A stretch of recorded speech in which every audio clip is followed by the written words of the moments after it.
Hello friends, नमस्कार and welcome to Komal Nahata official. इस video में हम रिव्यू करेंगे नई फिल्म लक्ष्मी को। लक्ष्मी जो Disney plus Hotstar OTT platform पर रिलीज हुई है। लेकिन सबसे पहले आपको याद दिला दूं, अगर आपने अभी तक हमारे चैनल को सब्सक्राइब ना किया हो तो इस वीडियो को देखने के बाद जरूर कीजिएगा।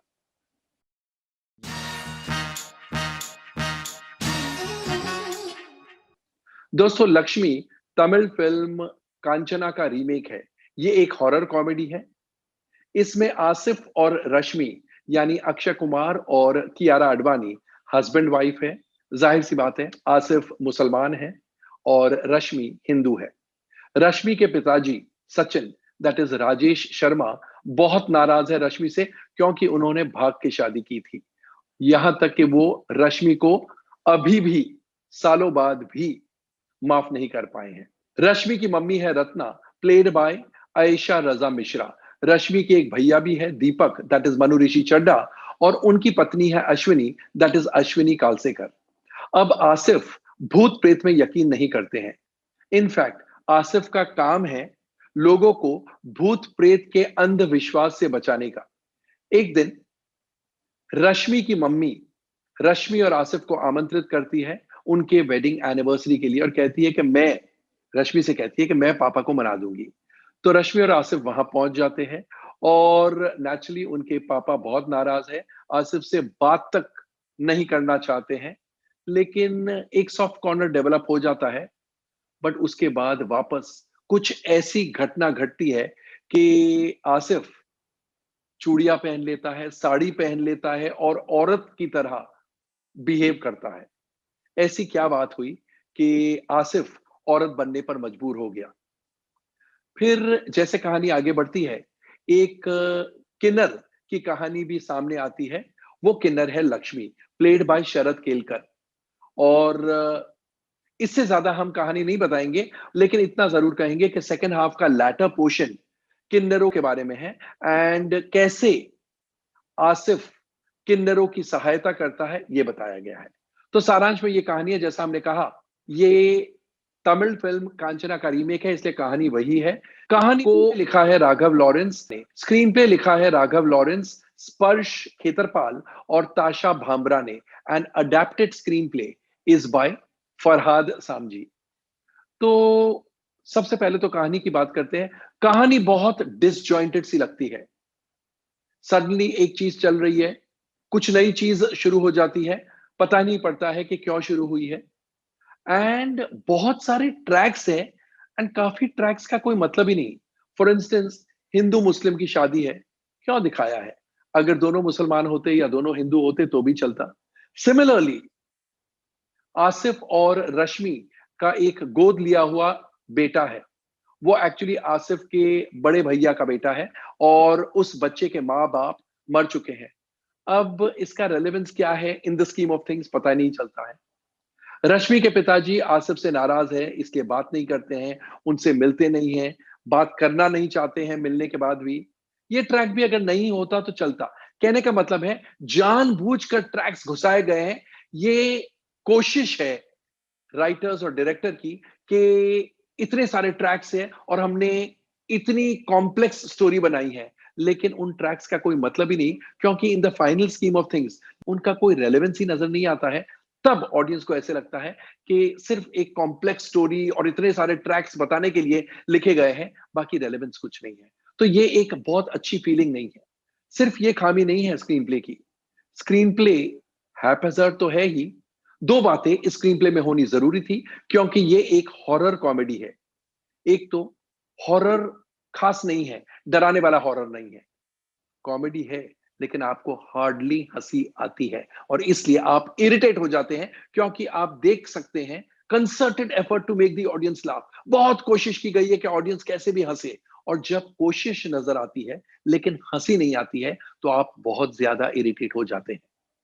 और टुवर्ड्स द एंड इमोशंस को कूट कूट के भरने की कोशिश की गई है, लेकिन ये आसानी से कहा जा सकता है कि वो इमोशंस दिल को बिल्कुल नहीं छूते हैं। यानी इमोशंस फॉल फ्लैट। कॉमेडी में हंसी खास नहीं आती है, हॉरर से डर खास नहीं लगता है, और इसलिए स्क्रीन प्ले काफी कमजोर है। फिल्म के डायलॉग्स फरहाद सामजी ने लिखे हैं एंड कुछ डायलॉग्स ठीक-ठाक है, लेकिन ओवरऑल बहुत ज़्यादा इंप्रेसिव नहीं है। यानी अगर पूरे स्क्रिप्ट की बात करें तो कमज़ोर स्क्रिप्ट है, बेहद कमज़ोर स्क्रिप्ट है। अब बात करते हैं एक्टर्स के परफॉर्मेंसेस की। अक्षय कुमार ने बतौर आसिफ अच्छा काम किया है। वो अच्छे भी लगे हैं, यंग लगे हैं एंड काम भी बहुत अच्छा किया है। स्पेशली जब वो औरत की भूमिका निभाते हैं, आपको ताज्जुब होता है कि इतने अच्छे से काम कैसे कर सकते हैं। बट वाक़ई में औरत की भूमिका में वो औरत जैसा ही काम करते हैं, किन्नर की भूमिका में किन्नर जैसा काम करते हैं। As Asif of course he is very good as always. Kiara Advani का रोल कुछ खास नहीं है, बहुत ज़्यादा सिग्निफिकेंट या इम्पोर्टेंट रोल नहीं है, ठीक-ठाक है and her work is also quite okay, she is looked beautiful.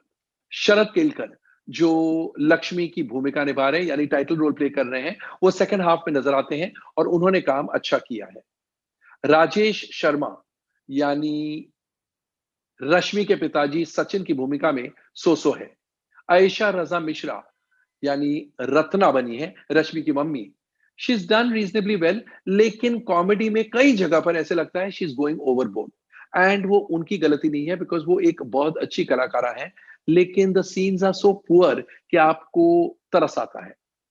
दीपक यानी रश्मि के भैया दीपक की भूमिका में मनु ऋषि चड्ढा इज़ ऑर्डिनरी एंड दीपक की बीवी अश्विनी यानी रश्मि की भाभी अश्विनी की भूमिका में Ashwini Kalsekar has done a very fine job. बहुत अच्छी एक्ट्रेस है एंड उनकी कॉमेडी में हंसी आती है, लेकिन साथ में ये कहना पड़ेगा कि कभी-कभी उनकी भी कॉमेडी ओवर द टॉप लगती है again because of faulty writing. Girija की भूमिका में तरुण अरोड़ा ठीक-ठाक है। प्राची शाह गिरजा की वाइफ की भूमिका में थोड़ी मिसकास्ट लगती है but otherwise she is okay. Mohammed Sarwar Mir as Abdul Chacha makes his presence felt and Aryan जो यंग लक्ष्मी की भूमिका निभाते हैं उनका काम सो है। बाकी बहुत सपोर्टिंग एक्टर्स है और सबने अपना अपना काम ठीक से किया है। तो ये तो ही बात एक्टर्स के परफॉर्मेंसेस की। अब एक नजर डालेंगे डायरेक्शन और अन्य टेक्निकल एस्पेक्ट्स पर। राघव लॉरेंस के निर्देशन में ये फिल्म बनी है। कांचना के डायरेक्टर भी राघव लॉरेंस ही थे। बट इस फिल्म के डायरेक्शन को देखकर ऐसे लगता है कि कोई विशेष डायरेक्शन नहीं है। ऐसी कोई बात नहीं है कि आपको लगे वाह! डायरेक्शन देख के मज़ा आ गया।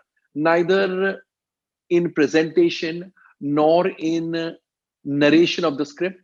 तो बहुत ही ऑर्डिनरी डायरेक्शन है। फिल्म में संगीत अलग-अलग म्यूजिक डायरेक्टर्स का है और गाने भी अलग-अलग लिरिसिस्ट ने लिखे हैं। संगीत है तनिष्क बागची, शशि खुशी और उल्लू मनाटी का और लिरिक्स है वायु, गगन आहूजा, उल्लू मनाटी और फरहाद सामजी के। म्यूजिक के बारे में ये कहेंगे कि गानों में बहुत ज्यादा मजा नहीं आता है बट बुर्ज खलीफा जो गाना है वो वाकई में बहुत अच्छा है। बहुत ट्यूनफुल गाना है।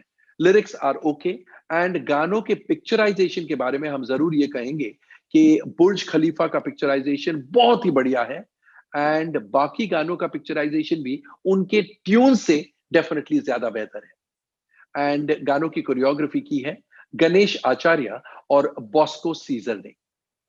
Background music by Amar Mohile is so. इस फिल्म की सिनेमेटोग्राफी वेट्री पलानीसामी और कुश छाबरिया की है जो कि बहुत अच्छी है because the look and the feel of the film is very good. Action scenes have been choreographed by Sham Kaushal and they are exciting enough. Production designing वासिक Khan और रजत पोदार का है और आर्ट डायरेक्शन राजेंद्र वर्मा का है एंड प्रोडक्शन डिजाइनिंग और art direction दोनों अच्छे standard के हैं and editing by Rajesh ji Pandey could have been much sharper क्योंकि बहुत जगह ऐसी है जहां पर आपको लगता है खींचे गए हैं सीन्स एंड लंबे लंबे हैं बोरिंग से सीन्स है, तो इससे बेहतर कई बेहतर एडिटिंग हो सकती थी। तो on the whole Lakshmi entertaining film नहीं है। इसमें हॉरर एलिमेंट कमजोर है, इमोशंस ना के बराबर है और कॉमेडी भी कमजोर पड़ती है और इसलिए ये फिल्म लोगों को खास नहीं पसंद आएगी। अगर ये फिल्म सिनेमा घर में लगती तो ये फिल्म अच्छा बिजनेस कतई नहीं करती। तो ओवरऑल लक्ष्मी एक कमजोर फिल्म है, एक डिसअपॉइंटिंग फेयर है। दोस्तों, आपको हमारा लक्ष्मी का रिव्यू कैसा लगा? कमेंट सेक्शन में जाकर अपने कमेंट जरूर पोस्ट कीजिएगा एंड अगर आपने भी लक्ष्मी देख डाली है, तो ये भी हमें बताइएगा कि आपको लक्ष्मी कैसी लगी। और जैसा मैं हमेशा इन दिनों कहता हूं, stay safe, stay relevant end of course stay tuned.